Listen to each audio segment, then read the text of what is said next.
আসসালামু আলাইকুম প্রিয় শিক্ষার্থী বন্ধুরা, আজকে আমরা রাজশাহী বোর্ড 2023 সালের কোশ্চেনটা সমাধান করব। রাজশাহী বোর্ড 2023 সালে কাজ ক্ষমতা ও শক্তি থেকে যে কোশ্চেনটা আসছে সেটা আমরা একটু দেখি। ব্লক যার ওজন হলো 100 নিউটন এবং ব্লকটিকে যদি 100 নিউটন বল দ্বারা এই 5 মিটার দৈর্ঘ্যের ঢালু তল বরাবর টানা হয়, এটা ছিল উদ্দীপক।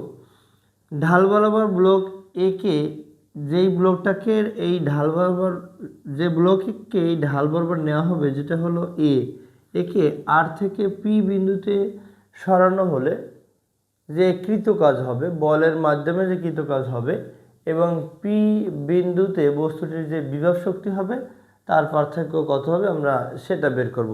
এবার কোশ্চেনের ক্ষেত্রে আমরা একটু দেখি যে বস্তুটির কৃতকাজ আমরা জানি, কৃতকাজ ডাব্লিউ ইকুয়াল এফ এস।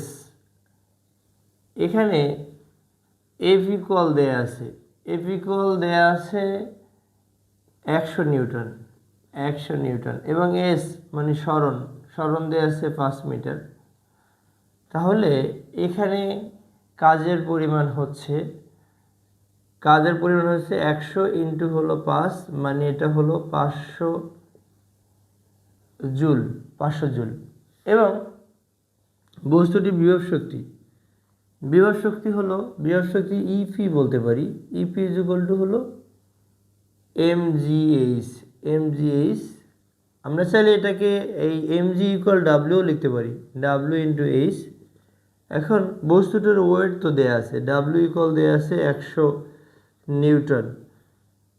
তো 100 নিউটন এখানে 100 ইন্টু হাইট, কত উচ্চতায় আছে 3 মিটার উচ্চতায় আছে 3, তার মানে এটা হলো 300 জুল। তারপরে আমরা দেখব বিভব শক্তির মধ্যে আসলে কাজ এবং বিভব শক্তির মধ্যে পার্থক্য, কাজ ও বিভব শক্তির মধ্যে পার্থক্য, বিভব শক্তির মধ্যে পার্থক্য এটা কত হবে।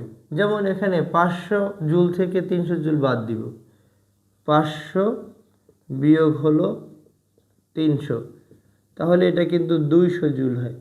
খুবই সহজ কোশ্চেন। এই টাইপের কোশ্চেন আসতে পারে এমসিকিউতে, কিন্তু সৃজনশীলে দিল। উদ্দীপক দিয়ে একটু কেমন লাগে যে এটা কত কঠিন জানি, খুবই সহজ কোশ্চেন। এবারে আমরা একটু দেখি ঘ নাম্বার কোশ্চেনে কি বলা আছে। ব্লকটি পি বিন্দু হতে মুক্তভাবে পড়তে থাকলে ভূমি হতে কত উচ্চতায় বিভব শক্তি গতিশক্তির 1/3 অংশ হবে। আমরা একটা কিছু ধরে নেই ভূমি হতে এইচ উচ্চতায় বিভব শক্তি গতিশক্তির যার সাথে র হয় তার সাথে তো গুণ হয়, আমরা এটা জানি, অনেকগুলো কোশ্চেন আমরা সমাধান করেছি। 1/3 অংশ হবে, তাহলে এতটুকু যদি এইচ হয় তাহলে উপরের অংশের উচ্চতা হবে 3 মাইনাস এইচ, এই এতটুকু। তো আমরা এটা লিখতে পারি যে ধরি ভূমি হতে এক্স উচ্চতায়, এক্স বা এইচ উচ্চতায় বিভব শক্তি গতিশক্তির 1/3 অংশ হবে, এত হবে, এটা বলতে পারি। তাহলে কন্ডিশন হলো বিভব শক্তি, তো বিভব শক্তি হলো ইপি, গতিশক্তি হলো ইকে 1/3 অংশ মানে 1/3। বিভব শক্তি অর্থাৎ কত উচ্চতায়, এইচ মিটার উচ্চতায়, তাহলে এম জি এইচ 1/3 অফ গতিশক্তি ইকে ইকুয়াল হলো হাফ এম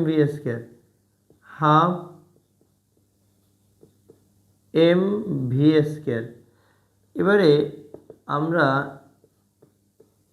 এখান থেকে লিখতে পারি হাফ, এখান থাকবে এম ভি স্কয়ার, সূত্র হলো U square plus 2g H কোনটা, এইচ হবে গতিশক্তির ক্ষেত্রে উচ্চতা উপর থেকে নিচে, কতটুকু উপরে আছে থেকে নিচে আছে 3 মাইনাস এইচ মিটার নিচে আছে। আমরা জানি মুক্তভাবে পড়ন্ত বস্তুর আদিবেগ থাকে না, তাহলে এখানে 3টা এইদিকে নিয়ে আসলে ভাগ আছে, গুণ হয়ে যাবে, 3mgh ইকুয়াল, এখানে হাফ এম, এটা থাকবে না, মুক্তভাবে পরন্ত অবস্থার আদিবেগ থাকে না, 2g3 - h, এই হাফ টু কাটা যায়, দুই পাশ থেকে আমরা এখন mg বাদ দিতে পারি। পরের লাইনে দেই 3mgh ইকুয়াল হলো mg 3 - h, mg কাটা। তাহলে এখান থেকে আমরা বাম পাশে লিখতে পারি 3h ইকুয়াল হলো 3 - h, h যুক্ত রাশি আমরা একদিকে নিয়ে আসবো, তাহলে 4h ইকুয়াল হলো 3, তাহলে h ইজ ইকুয়াল টু হয় 3/4, কেটে দিলে হবে 0.75, অর্থাৎ ভূমি থেকে 0.75 মিটার উচ্চতায় বস্তুটির বিভব শক্তি গতিশক্তির 1/3 হবে। খুব সহজ অঙ্ক।